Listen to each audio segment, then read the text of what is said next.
Welcome back to another episode of How to Become an Obstacle Buster. I'm your host, Warren Wandling, and really excited today to bring you an episode from our archives, episode 37. It was June of 2018, where I visited with Dr. Amber Selking. And I think it's perfect. It's January 2020. And I'm sure that you're in the process, if not already, you've set your goals, you want to refocus. This show really helps you do just that. And on this show, we discuss several great topics like reframing stress in your life to create the biology of courage and strategies in building championship mindset. Two perfect topics to help you get really focused for 2020. Something else I want to mention is that we've recently launched our Facebook group called Leadership with Purpose. It's a private group. So if you're a leader looking to interact and connect with other leaders, if you want more strategies, tips, and resources to help you continue breaking through those obstacles and achieving success, make sure you send an invite to Leadership with Purpose. Well, until next time, enjoy the show.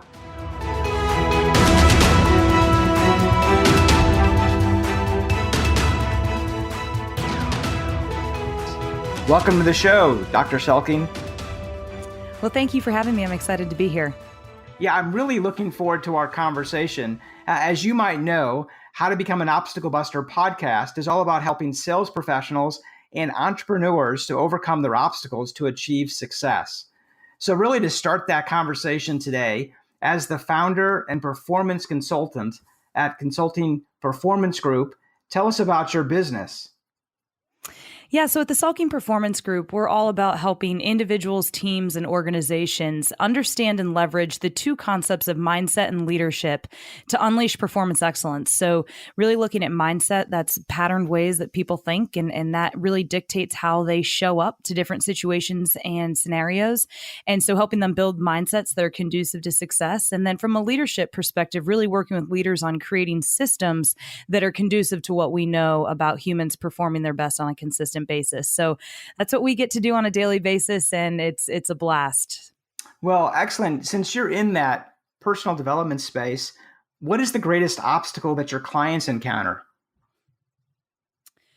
Well, it depends on the business and the industry, but I think if we boiled it down, it would really be just learning the importance of how they think in different situations and scenarios, and then really becoming, first of all, again, becoming aware of how they're thinking in different situations and scenarios, and then really taking captive their thoughts and really starting to dominate their thought life to build mindsets that, again, are going to position them to be successful. We can't control a lot of things in this world, and in sport and business and sales particularly. There's a lot of uncontrollables out there. So we really have to focus on controlling the controllables. And one of those is always how we think in the moment. And so what we know from a human performance psychology standpoint is that our thoughts affect our emotions, which affect our physiological, and that's just our body's response. So things like our heart rate, our muscle tension, actually our visual field expands and contracts in this experience as well. And that physiological reaction is really going to determine how we perform in the moment. And so the thing that starts that process are our thoughts, and we can control those. Again, we can't always maybe control the random thoughts that pop into our head, like fear and doubt and insecurity, but we can choose to hold on to those thoughts or replace them with right ones that are going to set that process of thoughts, emotions, physiological response up for success. And so that's what we are really focused on, helping our clients navigate, understand, and dominate in their own lives. Well, excellent. Well, that goes right into my next follow-up question in reference to kind of a key principle that you teach in your business and building championship mindsets. So what is one strategy that you use to help develop your clients build championship mindsets? Well, we have a lot of different strategies. I mean, at the end of the day, the brain isn't a muscle in the biological sense, but it does function like a muscle in the sense that the parts of it that we use grow and get stronger, and the parts of it that we don't use get smaller. And so we do a lot of championship mindset training and just mindset development exercises that help grow the parts of the brain that we know help people drive success. But one of the things that our people really latch onto and have found beneficial social are things that we call power statements, right? And these are just statements about ourselves, our mission, our team, our organization, about what we're after, and that in the moment, things that we can hold on to. And, I think positive self-talk and self-talk in general has gotten a bad rap over the years because of, it's just this sort of soft, fluffy thing, right? That Right. seems very fake and fluffy. But again, I work with Notre Dame football, and so at the college football level, and I'm a director of human performance at a global manufacturing company, and so those are two very non-fluffy environments, and so those power statements really are what help us build those strong mindsets. So repeated thoughts build mindsets, and in the moment, when those random thoughts of doubt or insecurity do arise, right in the moment of pressure and stress, and a lot on the line, right? Whether that's closing a deal, whether that's trying to open a new client and or score a touchdown, and so those power statements, our athletes often tape their wrist and write them on their wrist, and so they can just be triggers, things like win, which stands for what's important now, right? To just sort of slap your mind back into focus, and or having leaders, having something on your desk that reminds you about who you are as a leader. I have one executive that has a sign on his desk that says, like, leaders initiate contact, right? And so that just reminds him to really initiate contact with his people and be at the forefront of that. I give out bands all the time that says, think like a champion, literally just think like a champion. Like in that moment, in that situation, what would a champion be thinking about? And choose those thoughts. Because again, at the neurological level, that's setting that thoughts, emotion, physiological response up for success, and at the same time building those mindsets that we know help people live healthy, fulfilled, and productive lives. So I love the statement that you've created is the power statements. When you're working with a client, if it's an executive or on the football field, do you ever get pushback of saying that that's not their thought, or they feel like they're lying to themselves because they haven't taken ownership of that power statement? Yeah, absolutely. And so those have to be really real, to the individual, and they don't have to be dramatic. They can be simple. It could literally be the word breathe. Right. We've got individuals that's literally the power statement, because they know in the moment of pressure, they get way too jacked up. Right. And way too intense. And so and breathing literally, again, sounds soft, but it's the number one way that we can control arousal levels. And again, I work with college boys, so I don't use that term often, but that's a scientific term. But our intensity level, which dictates our ability to focus and execute in the moment. And so by breathing, right, just getting oxygen to your brain, it allows your brain to think more clearly. It allows it to think more creatively. It slows your heart rate down and releases muscle tension. And so again, these don't have to be these dramatic, like, what's that something smally like video they used to have on these SNL. silly. Yeah, exactly. Silly statements that we say to ourselves. But they can be raw, they can be real. I've got an athlete that writes on his wrist, "I'm a child of the king," right? Because when his coaches are down his throat, or he just messed up a huge play, like, he's got to remember, listen, at the end of the day, my entire identity does not hinge on being a football player and or being an executive, right? And I think that identity really is at the core of a lot of the issues that we see, and a lack of a strong identity. So I talk a lot about the man or woman under the jersey, the man or woman under the suit, right? Who is he or she?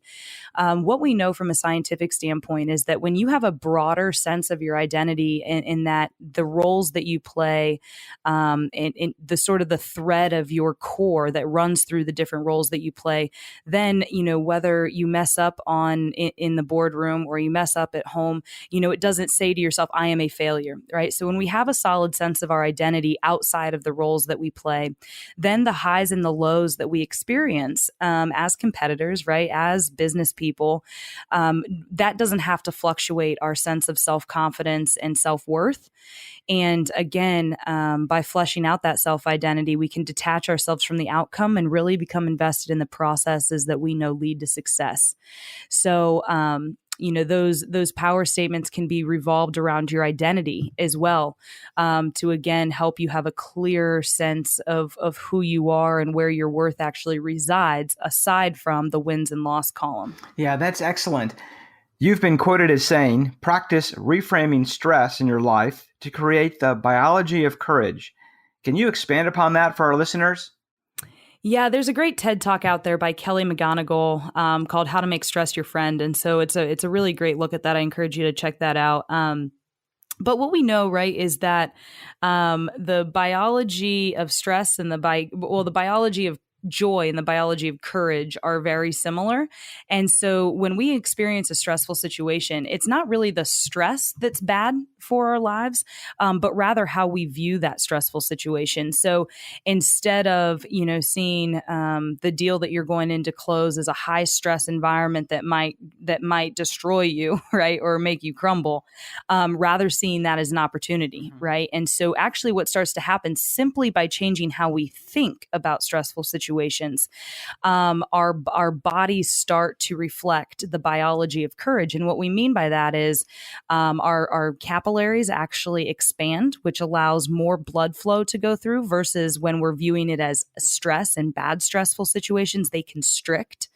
Our pupils actually dilate differently when we're reframing that situation as an opportunity versus a threat. And so again, that creates the biology of courage, which is positioning our body to execute and be successful in that moment. Again, a more controlled heart rate, a more relaxed muscle tension, different types of blood flow, which changes the oxygen levels that get into the different parts of our bodies. So that's all we mean by the biology of courage, literally how your body makeup looks in those moments. Excellent. So in an article that you've wrote, it was entitled "The Championship Mindset Around Adversity and Failure." You stated, once an individual develops the mindset that adversity has purpose that actually aligns with his or her goals, one must transform his or her thinking around what it means to fail. So how does redefining failure impact one's success?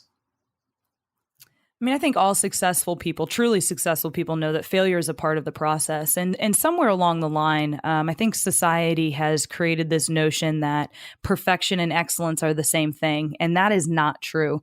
Excellence is all about failing and how quickly can you recover. And so, when we're working with individuals and trying to help them, understand what's the purpose of adversity and what's the purpose of failure. Listen, these aren't to derail you, but to actually make you stronger, right?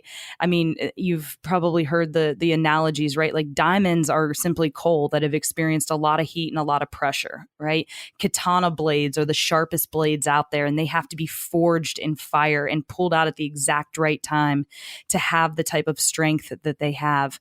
And so, when we think about all of the most precious things or strongest things in this world, they're all created under heat and under pressure. And so when we start to see adversity and setbacks as opportunities for us to get stronger and to develop a sense of solid core of who we are, and know that we can conquer anything or withstand anything, all of a sudden it starts to strip away our anxiety about ambiguity, right? Our anxiety about change, because we know that we've been forged in the fire, and therefore we come out with a sense of deeper purpose. And so, by really helping people understand their long-term vision and see how the different setbacks and failures that we experience can be developing parts of ourselves that are going to be critical for the sustainable success that we have sort of envisioned.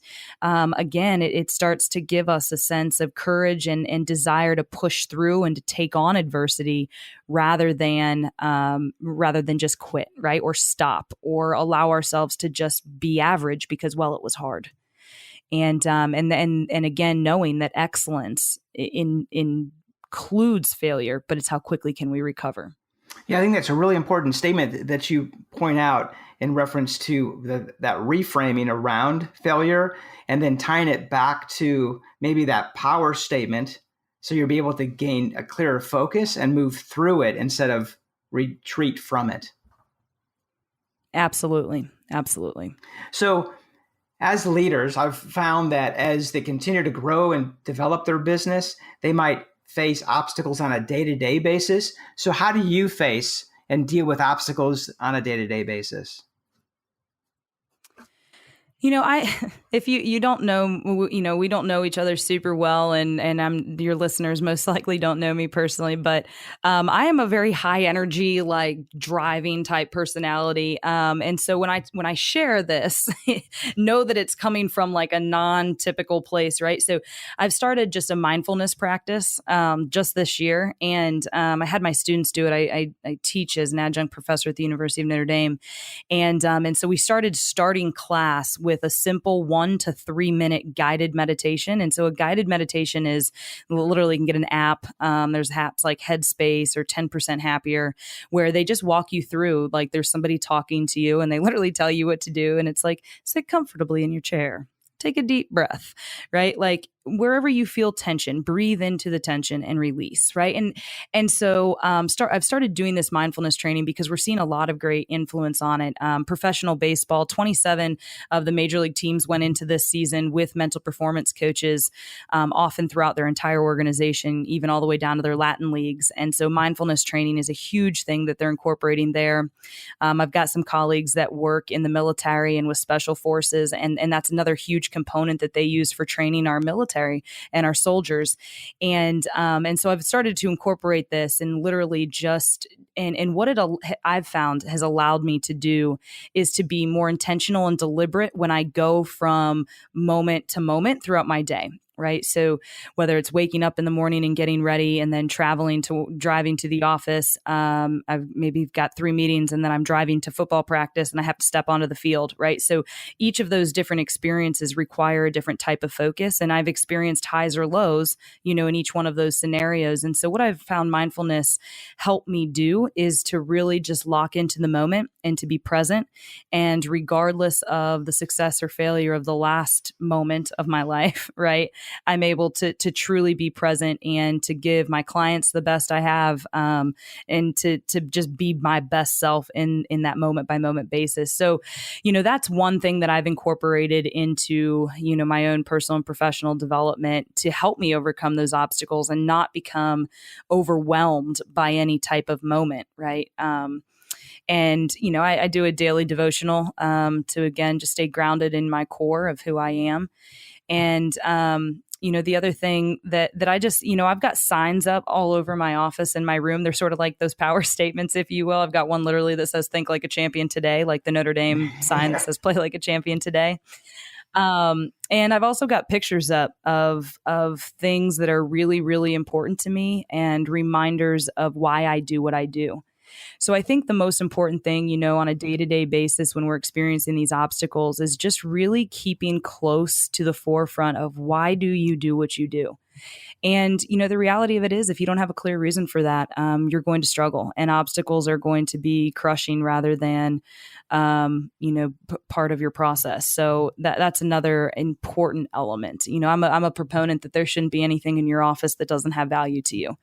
If you've got random pictures or signs up from Target, take them down and find something that's meaningful to you, and replace it with that. And that can really help you, navigate those day-to-day obstacles. Yeah, thank you for sharing. I know that definitely you bring a lot of energy and focus within your practice and your business. So I appreciate the high energy. So that's interesting that you're using the mindfulness practice to be able to refocus during the day. Yeah, and again, like I'm not this like yogi by any stretch of the imagination, and yet I found it incredibly helpful. And listen, I'm doing like a 5-minute meditation, so and I'm not great at it yet, but I have found it really help me even be more high energy and more focused in the moment, which I like. So that's good.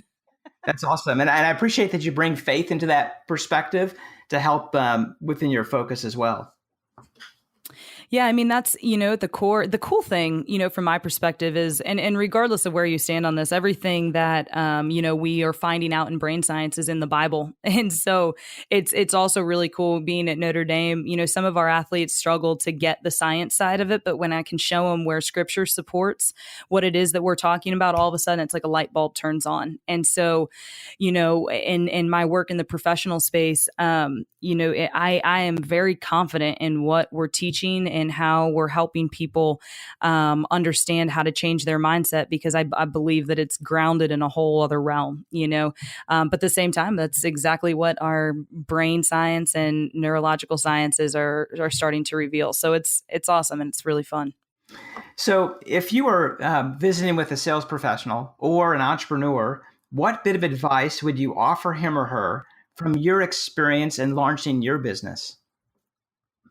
Start early and do it often. So like in anything you're doing, right? So there's an awesome book out there called The Talent Code by Dan Coyle. And he talks about this process of myelination, right? And so myelination, I want you to think of muscle memory. All right. Okay. So people think muscle memory is your muscles memorizing what to do, when in reality it's the neuron sequence that goes from your brain to the muscle. So every time we have a thought, it sends an electrical signal through our neurons into our muscles to execute the action. And every time that signal fires, it starts to wire together. So what fires together wires together.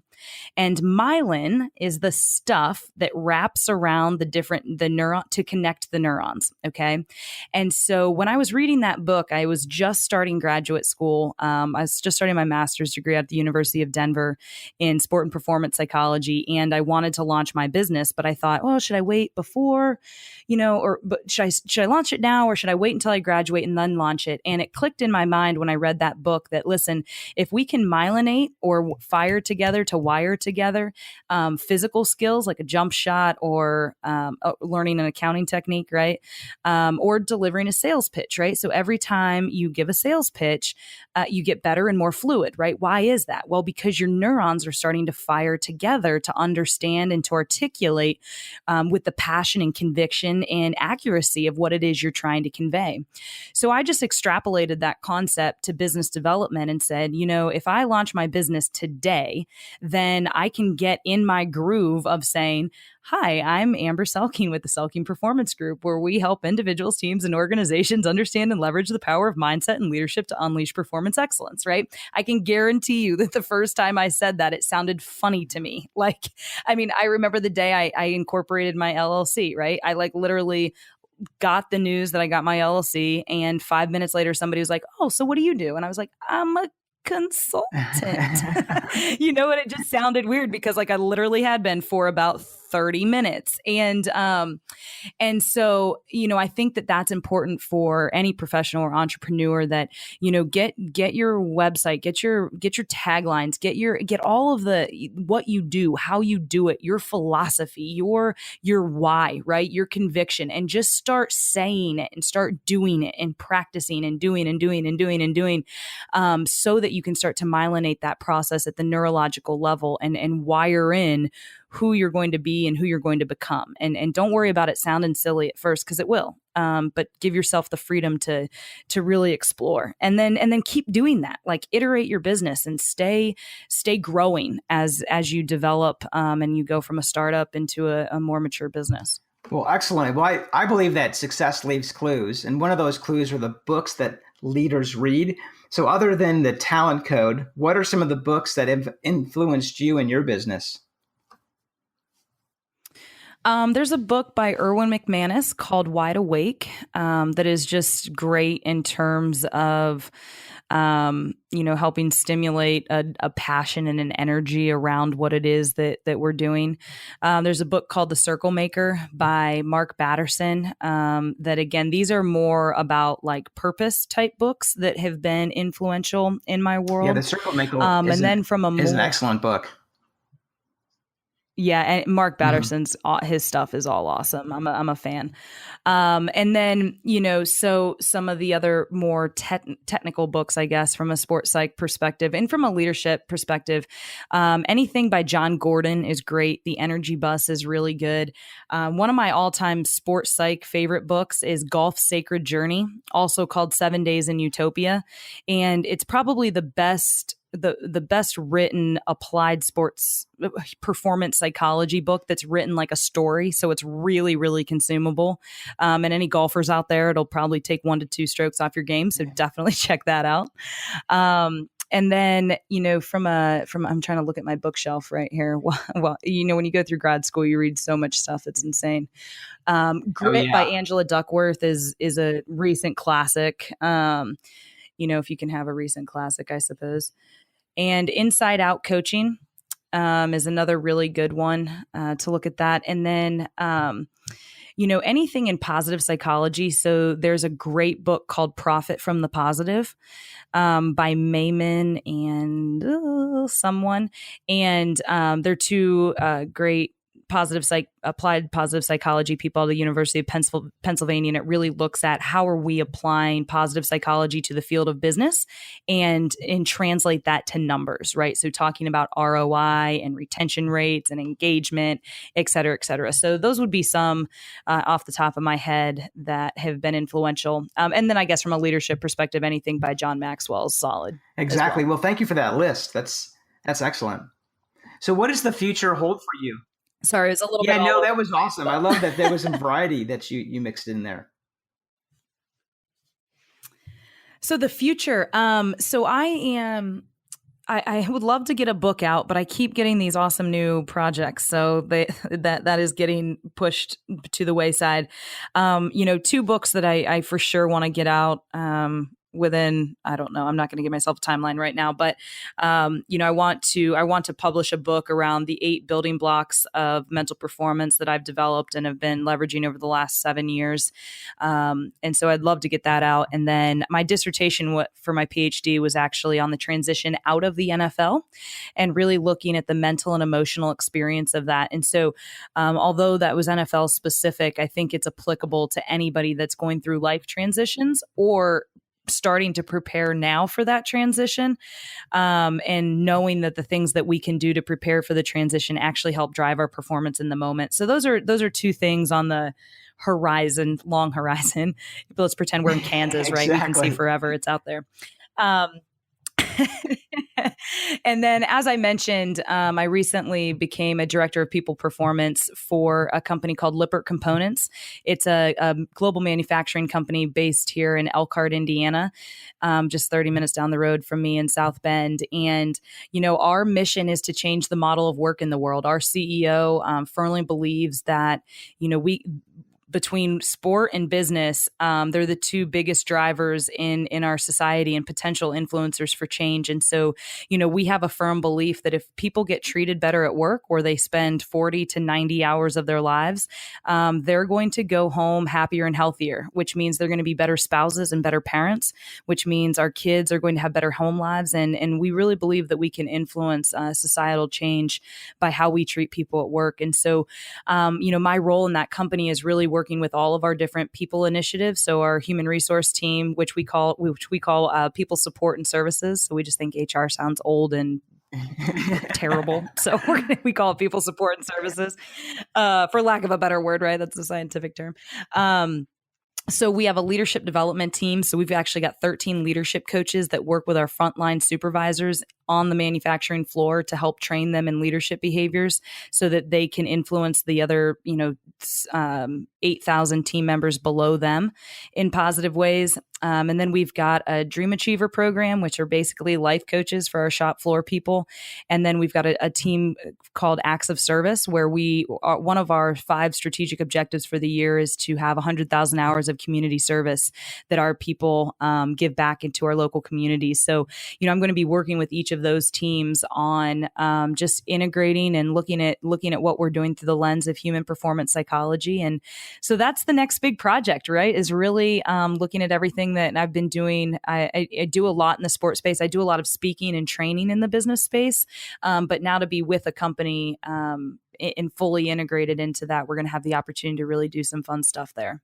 Well, that sounds like an exciting mission, actually, just on the cutting edge in reference to helping work performance increase, since the statistics are way too high for individuals that don't like their work. Yeah, the disengagement statistics are just staggering. And, from a turnover perspective, on average, every time you turn somebody over, it's a cost of $5,500 to the business. And that doesn't even count, what it does to your culture or what it does to your workflow. And so, we're really aiming at how do we keep our people and keep them engaged so that they stay longer, and that we can really have higher levels of safety, efficiency, and effectiveness of our business units. So we're excited, and the team has done incredible things over the last 5 years, and I'm just thrilled to be a part of it. Well, great. So if our listeners wanted to connect with you, what's the best way for them to be able to reach out? Yeah, so we're on all the socials, right? We're on Facebook at Selking Performance Group. You can find us. We're on Twitter at Champ Mindsets. That's Mindsets with an S. And on Instagram at Selking Performance. And then our website is www.selkingperformance.com. And there you can find our podcast, different articles performance articles that we've written. And if you want to reach out to me via the website, it comes directly to my inbox. But my email is amber@selkingperformance.com. And I'd love to hear from you. I love coming in and doing either keynotes or half or full day training sessions with business teams and organizations. And so, my approach is trying to be very integrated, right? And to take the beautiful thing, right, is we all have brains. So it doesn't matter what industry you're in, but this stuff applies, right? And I work closely with the leaders and the people that do bring me in so that we can make sure that the messaging is integrated into what we're trying to accomplish. Because, it's here's the thing, right? 75 to 98% of all mental and physical health issues are caused due to our thought life, which means that people need to hear this message that what we think about matters, because it's literally changing the form and function of our brain. And so that matters to us from a business perspective because it impacts performance, but it also matters from just people living whole, healthy lives, right? For themselves, for their families, for their communities. And so, I'm just passionate about sharing this message and helping open people's minds up to just the power of their mind. Well, excellent. Well, I appreciate you sharing the great insight that you've provided this afternoon. Absolutely. Well, thank you so much for having me. It's been an honor and a blessing to be with you, and look forward to hopefully hearing from some of your listeners. Thank you. This is your host, Warren Wandling, saying until next time, make it a great day.